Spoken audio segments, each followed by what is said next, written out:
Welcome to my YouTube channel. आज आपण global hunger index 2020 ज्यालाच मराठीमध्ये जागतिक भूक निर्देशांक असे म्हणतात. त्या जागतिक भूक निर्देशांकामध्ये भारताची स्थिती किती गंभीर आहे आणि भारताचं स्थान कुठलं आहे याची माहिती आपण घेणार आहोत. तसेच यावर्षी जाहीर झालेला जागतिक नोबेल शांतता पुरस्कार याविषयी सुद्धा आपण सविस्तर माहिती घेऊया. तर ग्लोबल हंगर इंडेक्स 2020 ज्याला मराठीत जागतिक भूक निर्देशांक असे म्हणतात, या अहवालात भारताची परिस्थिती अतिशय गंभीर आहे आणि भारत हा 107 देशाच्या यादीत 94 क्रमांकावर आहे.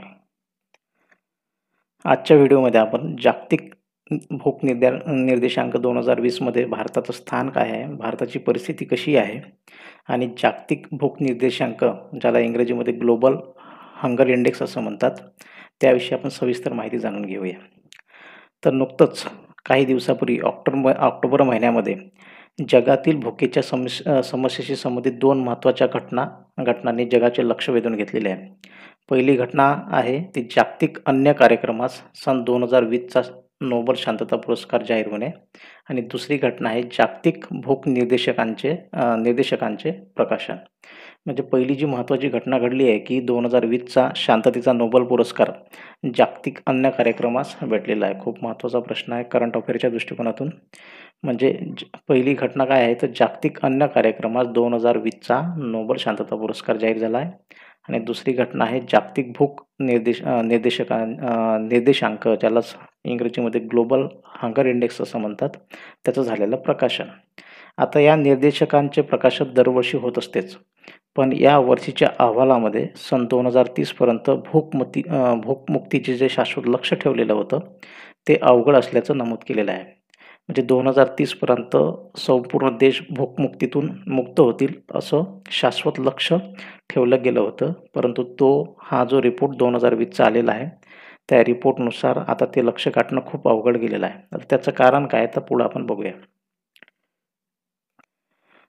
सन 2030 पर्यंत भूकमुक्तीचे शाश्वत लक्ष गाठणे खूप अवघड आहे.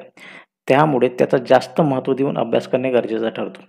या पार्श्वभूमीवर जागतिक अन्न सुरक्षा आणि भुकेबाबतची स्थिती हा विविध परीक्षामधील महत्त्वाचा प्रश्न ठरू शकतो आणि हा प्रश्न UPSC MPSCचा जे अभ्यास चालू आहे, ज्या विद्यार्थ्यांचा अभ्यास चालू आहे त्या दृष्टिकोनातून खूप महत्त्वाचा प्रश्न आहे आणि हा परीक्षेमध्ये सुद्धा येऊ शकतो.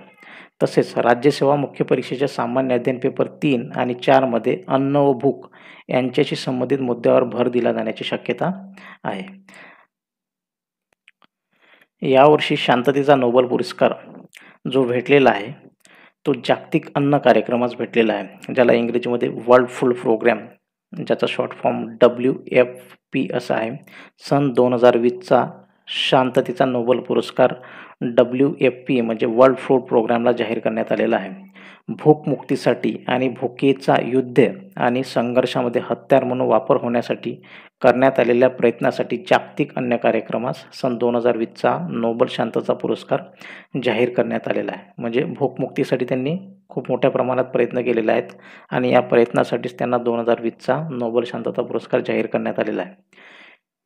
युद्ध आणि संघर्ष अन्न सुरक्षा धोक्यात आणून भुकेची समस्या उद्भवण्याचे कारण ठरू शकतात. तर अन्न सुरक्षा आणि भूक विविध स्तरावरील संघर्षाचे कारण ठरू शकते. संघर्षाचं कारण काय तर अन्न सुरक्षा आणि भूक विविध स्तरावरील संघर्षाचे कारण.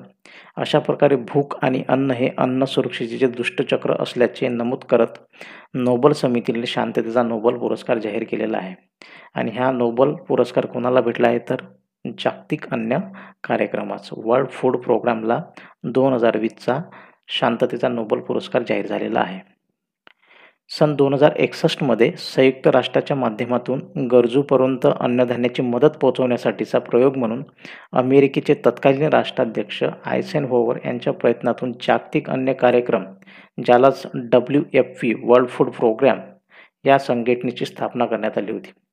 तर आपल्याला जागतिक अन्न कार्यक्रम म्हणजे ज्याला इंग्रजीमध्ये WFP वर्ल्ड फूड प्रोग्राम असे म्हणतात त्याची स्थापना कधी करण्यात आली याची माहिती आपण थोडक्यात बघूया. तर सन 2061 मध्ये संयुक्त राष्ट्राच्या माध्यमातून कधी सन 1961मध्ये संयुक्त राष्ट्राच्या माध्यमातून गरजूंपर्यंत अन्नधान्य पोहोचवण्यासाठीचा प्रयोग म्हणून अमेरिकेचे तत्कालीन राष्ट्राध्यक्ष आयझेनहॉवर, नाव काय त्यांचं, तर आयझेनहॉवर यांच्या प्रयत्नातून जागतिक अन्न कार्यक्रम या संघटनेची स्थापना करण्यात आली होती.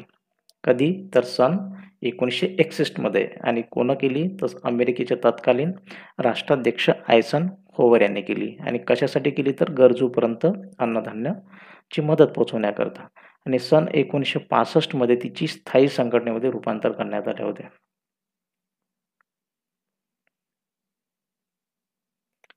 जागतिक अन्न कार्यक्रम ही संघटना काय करते? तर ही संघटना आपत्ती आणि आणीबाणीच्या परिस्थितीमध्ये मदत व बचाव कार्य, पुनर्वसन तसेच विकासासाठी सहाय्य अशी मानवतावादी कार्य करते. जागतिक अन्न संघटनेचं कार्य काय आहे? तर ही संघटना आपत्ती आणि आणीबाणीच्या परिस्थितीमध्ये मदत व बचाव कार्य, पुनर्वसन तसेच विकासासाठी सहाय्य अशी मानवतावादी कार्य ते करतात. जागतिक अन्न कार्यक्रम, जागतिक अन्न संघटना आणि आंतरराष्ट्रीय कृषी विकास निधी या 3 संघटना एकत्रितपणे जगातील भुकेच्या समस्येशी लढा देण्यासाठी आणि अन्न सुरक्षेसाठी कार्यरत आहेत. कुठल्या 3 संघटना? तर जागतिक अन्न कार्यक्रम, जागतिक अन्न संघटना आणि आंतरराष्ट्रीय कृषी विकास निधी या 3 संघटना एकत्रितपणे जगातील भुकेच्या समस्येशी लढा देण्यासाठी आणि अन्न सुरक्षेसाठी कार्यरत आहेत. आणि जागतिक अन्न संघटनेच्या स्थापनेत सन 2020मध्ये 75 वर्ष पूर्ण होत आहेत. आणि हा खूप महत्त्वाचा प्रश्न होऊ शकतो, कारण जागतिक अन्न संघटनेच्या स्थापनेत सन 2020मध्ये 75 वर्ष पूर्ण होत आहे. असा पण प्रश्न विचारला जाऊ शकतो की कोणत्या संघटनेला 2020मध्ये 75 वर्ष पूर्ण झालेले आहे? तर जागतिक अन्न संघटनेस.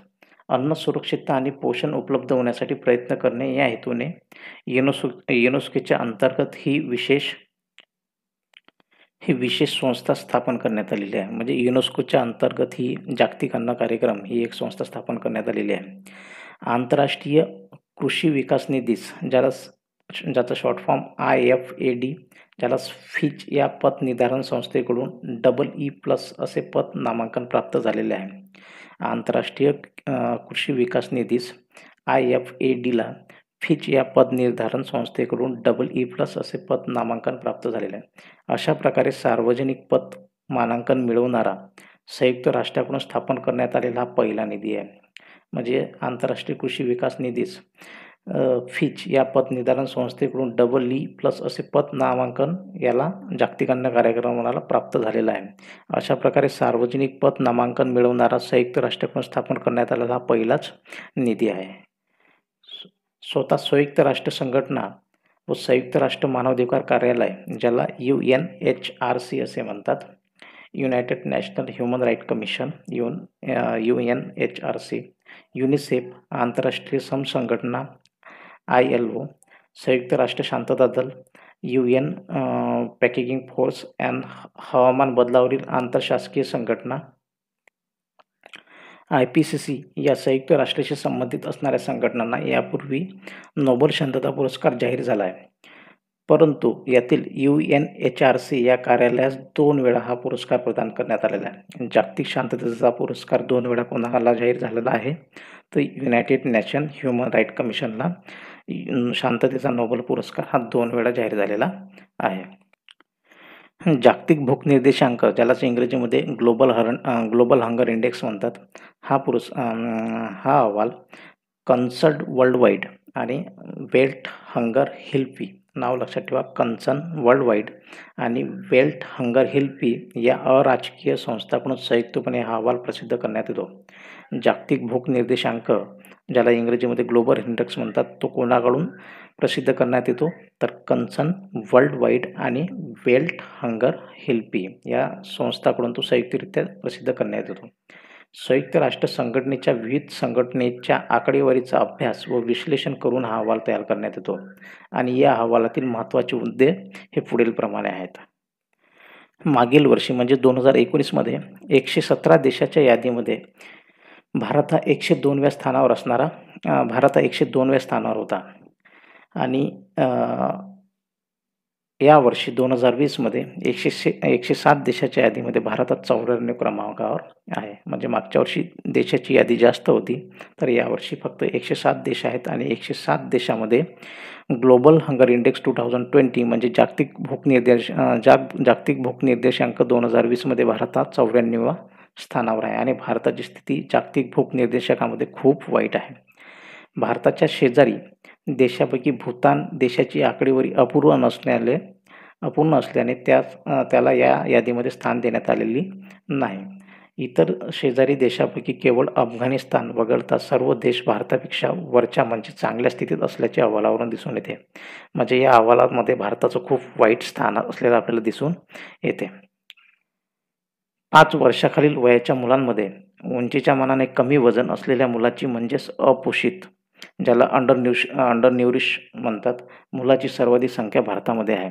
म्हणजे जगाचा जर विचार केला तर 5 वर्षाखालील वयाच्या मुलामध्ये उंचीच्या मानाने वजन कमी असणे ही स्थिती भारतामध्ये खूप वाईट आहे आणि संख्या खूप जास्त आहे. एकूण 100 गुणांच्या निर्देशांकामध्ये भारतात 27.2 गुण मिळाले असून हे प्रमाण भुकेची तीव्रता गंभीर असल्याचे निदर्शक आहे. जो जागतिक भूक निर्देशांक आहे त्या निर्देशांकामध्ये भारताला 27.2 गुण मिळाले आहे आणि भारतातील भुकेची तीव्रता ही गंभीर असल्याचे त्यात निर्देशनात आलेले आहे. तर या मोजपट्टीवर जागतिक स्तरावर भुकेची तीव्रता 18.2 गुणासह मध्यम स्तरावर आहे. जगाचा जर विचार केला तर भुकेची तीव्रता ही 18.2 गुणासह मध्यम स्तरावर आहे. आता निर्देशांकामध्ये जे गुण दिले जातात ते कशा प्रकारे असतात आणि त्याचे निकष काय हे आपण बघूया. निर्देशांकातील तीव्रतेचे निकष: 9.9 पेक्षा कमी म्हणजे कमी तीव्रता, तर 10 ते 19.9 म्हणजे मध्यम तीव्रता आणि 20 ते 34.9 म्हणजे गंभीर तीव्रता आणि 35 ते 49.9 म्हणजे भयसूचक म्हणजे अलार्मिंग, ज्याला इंग्रजीत अलार्मिंग म्हणतात, भयावह. 50 व त्यापेक्षा जास्त तर अत्यंत भयंकारी म्हणजे एक्स्ट्रीमली अलार्मिंग. या मोजपट्टीवर गंभीर आणि भयसूचक श्रेणीमध्ये एकत्रितपणे एकूण 51 देश असल्याने या देशातील भुकेची तीव्रता उच्च असल्याचे निदर्शनात येते आणि भारत हा 27.2 गुणासह आहे. म्हणजे भारतामध्ये भुकेचे प्रमाण कसं आहे, गंभीर असल्याचं दिसून येते. आणि या अहवालामध्ये भुकेच्या समस्येची तीव्रता देश पातळीवर आणि देशांतर्गत प्रादेशिक पातळीवर मोठ्या प्रमाणात असमान असल्याचे नमूद करण्यात आलेले आहे आणि या अहवालामध्ये भारताची स्थिती खूप वाईट असलेली दिसून येते. जे आपले शेजारचे देश आहेत ते शेजारचे देश, छोटे छोटे देशसुद्धा भारताच्या पुढे आपलं स्थान टिकून आहेत आणि भारत त्या देशाच्या खूप मागं असलेला आपल्याला दिसून येतो. या निर्देशांकामध्ये नेपाळचा जर विचार केला तर नेपाळ हा 73व्या स्थानावर आहे. आपल्या शेजारचा पाकिस्तान देश 88 स्थानावर आहे. बांगलादेश 75व्या स्थानावर आहे. इंडोनेशिया 70व्या स्थानावर आहे. तर भारत हा 94व्या स्थानावर आहे. म्हणजे नेपाळ, पाकिस्तान, बांगलादेश, इंडोनेशिया यासारख्या देशापासून पण भारत खूप मागं आहे. जागतिक भूक निर्देशांकाच्या वार्षिक अहवालानुसार या यादीत भारताच्या मागे केवळ 13 देश आहे. यात रवांडा 97 क्रमांकावर, नायजेरिया 98 क्रमांकावर, अफगाणिस्तान 99 आणि लिबिया 102 क्रमांकावर आहे. तर मोझंबिक 103 आणि चाड 107 यासारख्या देशाचा समावेश आहे. म्हणजे जागतिक भूक निर्देशांकामध्ये भारताच्या मागे एकूण 13 देश आहेत आणि भारत हा 94 क्रमांकावर आहे. तसेच भारतातील लहान मुलांमध्ये स्टंटिंगचे प्रमाण 37.4% आहे. म्हणजे कुपोषणाचं जे प्रमाण असते त्याला स्टंटिंग असं म्हणतात. ते स्टंटिंगचं प्रमाण किती आहे, 37.4%. तसेच ज्या मुलाची लांबी त्याच्या वयापेक्षा कमी असते, म्हणजे उंचीनुसार त्याचं वजन कमी असते, तसेच मुलाची लांबी त्याच्या वयापेक्षा कमी असते व ज्यात भयंकर कुपोषण दिसते त्याला स्टंट असं म्हटलं जाते. ज्या मुलाची लांबी त्यांच्या वयापेक्षा कमी असते आणि कुपोषण दिसते त्याला स्टंट म्हटले जाते. दरवर्षी जागतिक भूक निर्देशांक अहवाल जाहीर केला जातो. कमी पोषण, उंचीच्या तुलनेत कमी वजन, 5 वर्षाखालील मुलांचे उंचीच्या तुलनेत कमी वजन, मुलांची वाढ खुंटणे, कुपोषण, बालमृत्यू दर, 5 वर्षाखालील मुलांचा मृत्यू दर हे घटक यात विचारात घेतलेले जातात. जागतिक भूक निर्देशांक कशा प्रकारे जाहीर केला जातो, त्याचे मुद्दे काय, तर हे मुद्दे इथे तुम्हाला सांगितलेले आहेत. जगात 2030 पर्यंत एकही कुपोषित आढळता कामा नये असा त्याचा उद्देश आहे. जागतिक भूक निर्देशांक जो साजरा केला जातो जो दरवर्षी प्रकाशित केला जातो त्याचा उद्देश काय? तर जगात 2030 पर्यंत एकही कुपोषित आढळता कामा नये. संयुक्त राष्ट्राच्या शाश्वत विकासाचे हे एक लक्ष्य आहे. हे कोणं लक्ष ठेवलं आहे तर संयुक्त राष्ट्रानं लक्ष ठेवलेलं आहे. एखादा व्यक्ती किती कॅलरी घेतो याच्या आधारे भूक मोजली जाते. भूक कशी मोजली जाते? तर एखादा व्यक्ती किती कॅलरी घेतो याच्या आधारे. परंतु ग्लोबल हंगर इंडेक्स स्वतःला या व्याख्येपर्यंत मर्यादित करत नाही. ते कोणत्याही देशात 4 प्रमाणावर तपासते आणि हे प्रमाण अनेक स्तरावर चाचणी घेते. म्हणूनच हा एक मजबूत डेटा म्हणून वापरला जातो. आणि जागतिक भूक निर्देशांकामध्ये भारताची घसरण झालेली आपल्याला दिसून येते आणि भारताची दयनीय अवस्था आहे. जवळपास 14% लोक 14% बालके हे भारतामध्ये कुपोषित असलेले आपल्याला दिसतात आणि भुकेची तीव्रतासुद्धा जास्त आहे. खूप 2 महत्त्वाचे प्रश्न आपल्याला विचारले जाऊ शकतात, की जागतिक भूक निर्देशांकामध्ये भारताचं स्थान कुठलं?